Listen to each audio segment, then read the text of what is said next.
الحمد للہ رب العالمین والصلاة والسلام علی سید الانبیاء والمرسلین وعلی آلہ الطیبین الطاہرین واصحابہ اجمعین اما بعد فاعوذ باللہ من الشیطان اللعین الرجیم بسم اللہ الرحمن الرحیم قل ان صلاتی ونسکی ومحیای ومماتی للہ رب العالمین صدق اللہ العظیم وصدق رسولہ النبی الامین الکریم۔ محترم ناظرین، آج ہم اقرا ٹی وی کی جانب سے آپ سب کے سامنے جس موضوع کو لے کر حاضر ہوئے ہیں وہ ہے فلسفہ قربانی۔ قربانی ایک ایسی عبادت ہے جو کہ امت مسلمہ سے قبل بھی انسانی تاریخ میں موجود رہی ہے، اور اللہ رب العزت نے اس کا ذکر قرآن مجید فرقان حمید میں بھی فرمایا ہے۔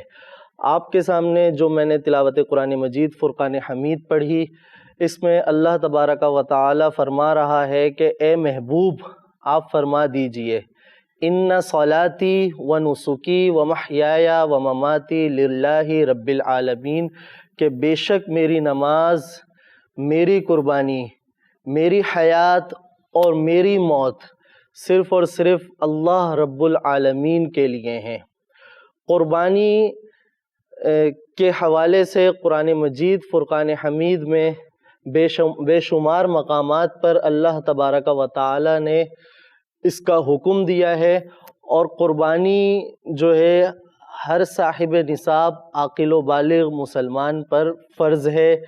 اور آزاد مسلمان پر عاقل و بالغ مسلمان پر واجب ہے، اور آزاد مسلمان پر واجب ہے۔ قربانی مخصوص ایام میں کی جاتی ہے جنہیں ایام نحر کہا جاتا ہے، اور مخصوص جانوروں کی قربانی پیش کی جاتی ہے۔ قربانی دراصل حضرت سیدنا ابراہیم علیہ السلام کی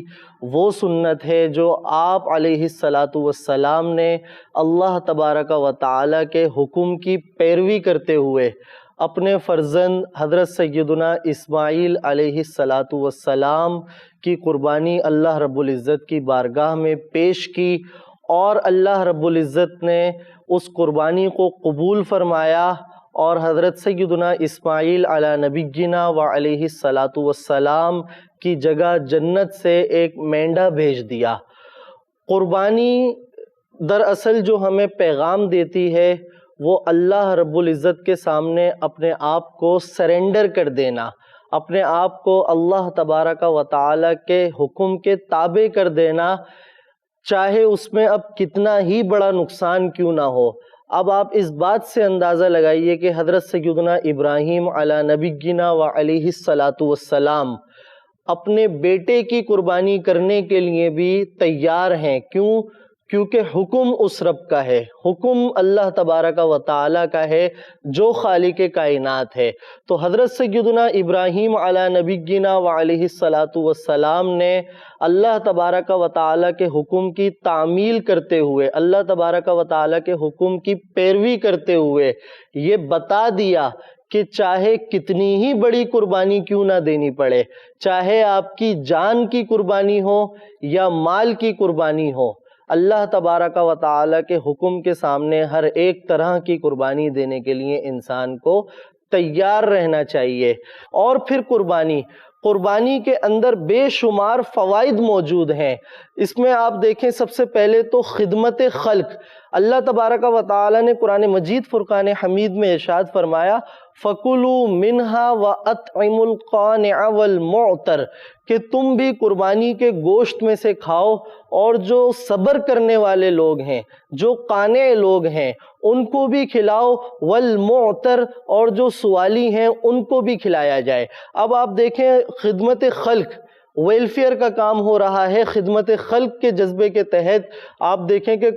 جس دن قربانی ہوتی ہے، دنیا بھر میں کروڑوں کی تعداد میں جانور قربان ہوتے ہیں، اور کروڑوں کی تعداد میں جب جانور قربان ہوتے ہیں تو ان کا گوشت تقسیم کیا جاتا ہے، پھر ان کی کھالوں کو صدقہ و خیرات کیا جاتا ہے۔ ان جانوروں کی کھال جو ہے وہ غریبوں میں تقسیم ہوتی ہے، مستحقین اس سے فائدہ اٹھاتے ہیں، اس کے گوشت سے فائدہ اٹھایا جاتا ہے۔ اور پھر آپ دیکھیں کہ جس طریقے سے سرکولیشن آف منی ہے، کہ گردش،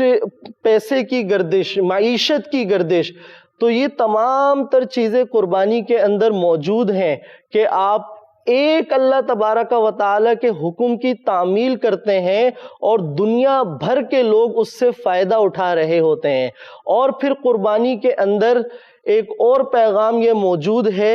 کہ انبیاء علیہم السلام کا جو طریقہ مبارک ہے، اس طریقہ مبارک کی پیروی کرنی ہے، اس طریقہ مبارک کو اپنانا ہے، اور اس میں چاہے پھر انسان کو نقصان ہی کیوں نہ اٹھانا پڑے، چاہے انسان کو خسارہ ہی کیوں نہ اٹھانا پڑے، لیکن اللہ تبارک و تعالیٰ کے حکم، اللہ تبارک و تعالیٰ کے انبیاء کرام کی جو سنت ہے، ان سنتوں کی پیروی کی جائے۔ اب قربانی کے کچھ مسائل میں یہاں پر ڈسکس کرنا چاہوں گا کہ قربانی کے مسائل کیا ہیں۔ قربانی کے اندر کچھ فقہی امور، کچھ مسائل جو کہ ہم اپنے ناظرین کو بتانا ضروری سمجھتے ہیں۔ ایک تو قربانی اس بندے پر واجب ہے جو صاحب نصاب ہو۔ اب صاحب نصاب ایک ہوتا ہے زکوٰۃ جس پر فرض ہوتی ہے، اس کے لیے زکوٰۃ کے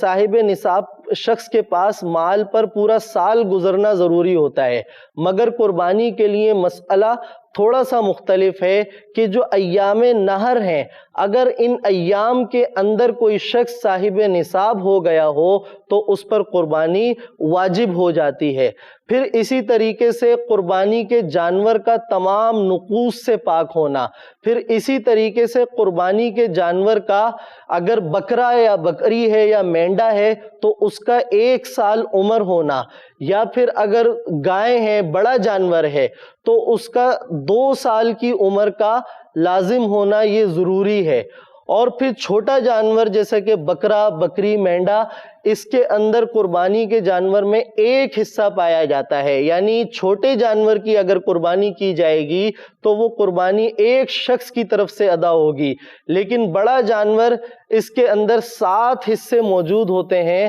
تو 7 افراد کی طرف سے ایک جانور کی قربانی پیش کرنا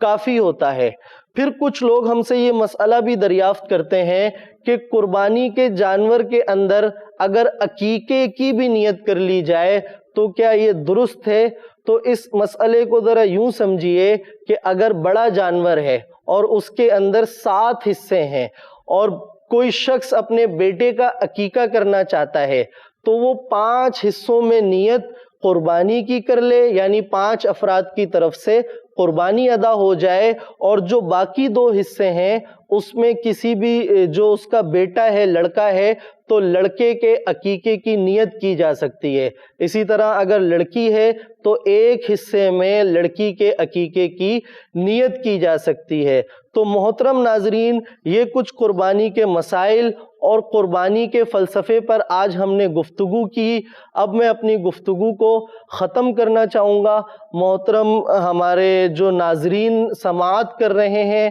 ان تمام کو میری طرف سے بہت بہت عید الاضحیٰ مبارک ہو۔ والسلام علیکم ورحمۃ اللہ وبرکاتہ۔